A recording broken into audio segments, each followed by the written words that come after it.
Assalamualaikum warahmatullahi wabarakatuh.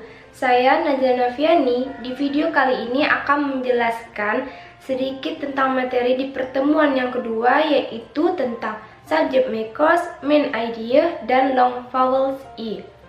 Nah, langsung saja kita masuk ke materi yang pertama, yaitu tentang subject makers. Nah, subjek yang biasa kita ketahui secara umum yaitu I, you, they, we. Namun sebenarnya subjek itu banyak. Nah, berikut saya akan menjelaskan beberapa macam subjek. Yang pertama yaitu noun atau kata benda. Nah, contoh kata benda yaitu Masya, a car, a cow, love, sadness, dan lain-lain. Adapun contoh kalimatnya yaitu Masya buys a car. Nah, di dalam kalimat tersebut Masya itu sebagai subjek. Yang kedua yaitu pronoun atau kata ganti. Kata ganti itu bisa kata ganti orang, kata ganti benda, atau kata ganti binatang. Nah, contoh kata ganti yaitu I, you, they, we, she, he, it, a little, a number, of, dan lain-lain. Untuk contoh kalimatnya yaitu we love Masya very much. Nah, di dalam kalimat tersebut we itu sebagai subjek dan we itu adalah kata ganti orang. Yang ketiga yaitu noun phrase atau frase. Nah, noun phrase itu adalah kata benda yang memiliki penjelas dalam dua kata namun hanya memiliki satu makna. Contohnya yaitu beautiful girl. Nah, di dalam dua kata tersebut girl itu adalah makna dan beautiful itu adalah penjelasnya. Contoh lainnya adalah a good student, a fried chicken, a washing machine, dan lain-lain. Adapun contoh kalimatnya yaitu beautiful girl were coming to party. Nah, di dalam kalimat tersebut beautiful girl itu sebagai subjek. Yang keempat yaitu gerund. Gerund itu adalah kata kerja yang ditambah in. Contohnya swimming, reading, walking, living, loving, dan lain-lain. Contoh kalimatnya yaitu swimming is my hobby. Nah, swimming itu adalah subjeknya. Yang kelima yaitu to infinitive.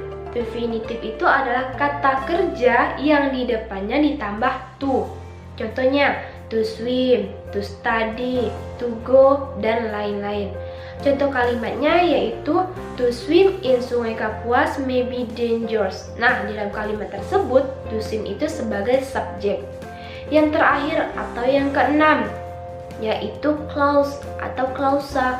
Nah, klausa ini adalah sebuah gramatika yang terdiri dari subjek dan predikat yang tersusun menjadi satu kalimat. Contoh kalimatnya yaitu whoever comes to my home must eat.